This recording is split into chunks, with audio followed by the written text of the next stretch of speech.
muito insatisfeito com a minha vida como um todo. Tá. Né? Então, eu tava numa sociedade naquela época que não tava mais virando, cara. Era muita discussão, era cabeças divergentes. Então, eu queria ir para um lado, tinha um sócio meu que tava pendendo para esse meu lado, mas ainda tava meio que ali no meio, e o outro tava querendo ir para a direita. Então tava muito insatisfeito. E aí, cara, eu desenvolvi uma depressão muito grande. É mesmo? Muito forte. E aí, como um mecanismo de fuga, eu comecei a tomar muito remédio pra dormir. Então, assim, cara, me afundei. Isso aconteceu durante quanto tempo, Edgar? Começou em 2019. Eu fui morar com a minha atual esposa, né, hoje minha esposa, na época era minha namorada. A gente foi morar junto e assim, eu saí de casa, da mãe, né, cara, não pagava nada. E eu passei a ser o homem da casa, com responsabilidades. Sim. Então, pagar conta e tal. Então, eu já tinha uma família ali, por mais que éramos eu e ela. Sim. Isso já te dá uma pressão. Com certeza, cara. Empresário. Você fala, cara, deu merda, o que eu faço? Se um cliente meu sair... E aí eu comecei essa depressão. Logo na sequência, minha mulher engravidou, cara, do nosso primeiro filho. E aí, assim, insatisfação com o escritório. Essa nova fase de dono de casa, mesmo, né? Filho. Cara, minha cabeça começou a ficar uma loucura. Comecei a tomar muito remédio pra dormir, muito remédio. Veio pandemia. Aí, cara, arregaçou. Eu cheguei a tomar 20 e poucos comprimidos por dia pra dormir, cara. Então, tá brincando, velho. Eu acordava, depois de ter tomado o remédio, acordava, tomava café, tomava remédio de novo, dormia. Era um ciclo. Passava o dia dormindo à base de remédio. E eu fui internado numa clínica, cara, pra desintoxicação. Isso em 2020, na época da pandemia. Sim. Então, assim, pouca gente sabe hoje já, porque eu já falo e já fui em outros podcasts. E aquilo, assim, me acendeu um alerta, cara. Eu não queria mais aquela vida que eu tinha. Sim. Ou seja, de ficar patinando, ficar trocando dinheiro. Então, você ganha aqui, gasta aqui, sabe? Não tava construindo uma riqueza. Então aquilo fiquei 3 meses internado, saí, e aí eu terminei a sociedade, o Daniel veio comigo, nós somos hoje muito próximos e tal. E cara, ali foi o ponto de decisão que eu falei, eu não quero mais a vida que eu tenho, então eu preciso mudar. E como que eu mudo? Mudando cabeça, minha mentalidade. Sim. E aí comecei a consumir conteúdos do G4, na época os caras estavam começando. Sim, é verdade. Né? Hoje é uma máquina, mas eles estavam começando,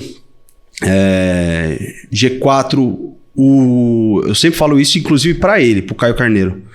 Não sou amigo dele, longe disso, mas assim, ele me conhece porque a gente já trocou ideia, a gente faz parte da MLS e tal. E eu sempre falei assim, cara, você foi um cara que me ajudou muito com o Seja Foda, o livro. Foi um livro que eu li e me ajudou a sair das trevas, digamos assim. Então essa mudança, cara... Esse episódio especificamente foi o que me fez mudar absurdamente. E de lá pra cá eu comecei a conhecer pessoas comecei a me aproximar de pessoas muito boas. E, cara, só deslanchei. Então, assim, a gente precisa arrumar um motivo que seja maior do que as nossas melhores desculpas, sabe? Sim. Então, assim, eu sempre tive uma excelente desculpa, mas quando nasceu o meu filho, cara, esse foi o meu melhor motivo, né? Pra eu mudar. Então aí mudei, cara, e puta, de lá pra cá, graças a Deus, assim, estar em ambientes que me tiram da zona de conforto, que me deixam até certo ponto desconfortável. Pô, eu tô numa mesa com o Johnny, que fatura milhões, o cara é sócio do Flávio, do Caio, do Joel. Cara, isso é muito bom. O Johnny a gente troca mensagem, sabe? A gente é amigo, assim. Então, estar nesses ambientes pra mim é muito bom, sabe? Com empresários que faturam milhões... tem um amigo próximo que é sócio do Neymar, cara. Então, assim, estar nesses ambientes pra mim é muito bom.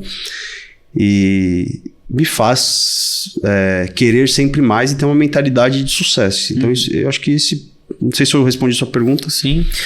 Cara, e essa história é muito foda, primeiro, né? Tipo assim, muito foda mesmo. Tipo assim, eu não sabia desse lado, né? E Eu acho que tem uma coisa também que, não sei se você vai concordar, né, cara? Por toda essa dificuldade nesse período que você passou, eu acho que é um momento também quando isso se clareia, eu acho que a vontade de fazer mais, ela se torna muito grande, porque você já sabe o que é passar por um puta perrengue no sentido de vida mesmo.